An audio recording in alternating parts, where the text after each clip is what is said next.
के बारे में एक भी शब्द बोले आ जाएंगे। तो दो तरह से मैं इसको बताना चाहूंगा। सबसे पहली बात,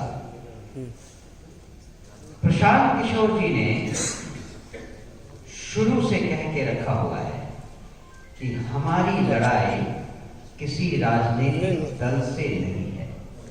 और जो मैंने आपको पहले बताया उसमें भी आपको क्लियर हो गया होगा कि हमारी लड़ाई में कहीं कोई जाति समीकरण, कोई तरह का समीकरण, कोई राजनीतिक पार्टी का कोई सवाल नहीं था, कोई मेंशन नहीं था। हमारी लड़ाई जो व्यवस्था बदलने की है उसमें हमें केवल जनता तक अपनी आवाज पहुंचानी है। जनता को ये समझाना है कि आपको किस तरह से पिछले 40-50 सालों में विभिन्न राजनीतिक दलों ने और विभिन्न नेताओं ने लूटा है, कैसे आपके साथ धोखा हुआ है। हमारी लड़ाई केवल अपने से है कि हम कितने सफल होते हैं लोगों तक ये बात पहुंचाने में, उनको कन्विंस करने में कि उन पार्टियों के साथ जाने का अब कोई फायदा नहीं है जिन्होंने हमेशा से उनको लूटा है। और अगर उनको किसी विकल्प की जरूरत है तो जनसुराज एक नया विकल्प बनकर आया है। तो चाहे कोई पार्टी हमसे कुछ भी कहे, हमारी लड़ाई उनसे नहीं है। ये तो हुई पहली बात।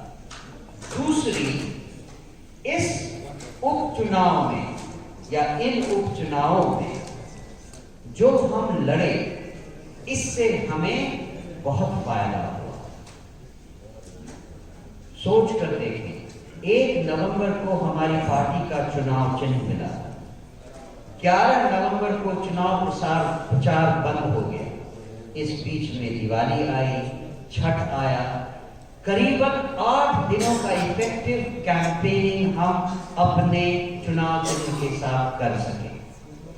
8 दिन के कैंपेन में 70,000 लोगों को हमने जनसुराज के बारे में बता दिया और अपने चुनाव चिन्ह को उनके जहन में डाल दिया।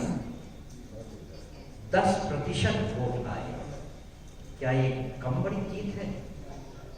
अगर हमारे पास आप 6 महीने का समय दें, जो कि अगले चुनाव में होने वाला है, इमेजिन कीजिए हमारा वोट परसेंट कितना होगा। इस उपचुनाव में हमने ये भी देखा कि हमसे क्या क्या गलतियां हुई। उनमें से एक का एग्जाम्पल मैं आपको देता हूं। इन उपचुनाव में हमने बाहर के राज्यों से लीडर्स को बुलाकर उन चुनाव के प्रखंडों में, गांव में भेजा। ये हमसे गलती हुई, क्योंकि उस गांव में जो आम जनता वोट देने वाली थी उसको तो इन नेताओं के बारे में पता ही नहीं था। उनको क्या पता कि अब कहां है वो, तरारी में किसी भी आदमी, किसी भी औरत को गांव में क्या पता कि किशनगंज से कौन सा लीडर आया है उनके आसपास प्रचार में लगा है। ये गलती हम अपनी ही दोहराने वाले हैं। जो लोकल लीडर्स हैं उनको लेकर जनता के सामने जाएंगे और उनके मार्फत उनका समर्थन मांगेंगे। तो ये 2 तरीके थे जिसके कारण मैंने आपसे कहा कि लोग चाहे जो भी कहें कि हमने चुनाव लड़के बीजेपी का बी टीम प्रूव किया अपने को, इस सवाल का जवाब मैं एक और देता हूं प्रेस वालों को। हमें बीजेपी की बी टीम वो लोग कहते हैं जिनको हमारे बढ़ने से सबसे ज्यादा खतरा है, और कोई नहीं कहता। उन्हीं को जिनको हमसे ज्यादा खतरा है वो हमको तरह तरह के नेम देते हैं, नाम देते हैं, उलाहने देते हैं, लांछन लगाते हैं। उनसे हमें क्या क्या कहना उनको? ना तो वो पढ़े लिखे हैं, ना समझदार है, डंडे के बल पर उन्होंने शासन किया है। जनता जितनी सताई हुई है उसी का तो जवाब देना है इस बार। तो आप सबका एक बार पुनः बहुत बहुत धन्यवाद। आप सब आए और आप सबने एक और सवाल है।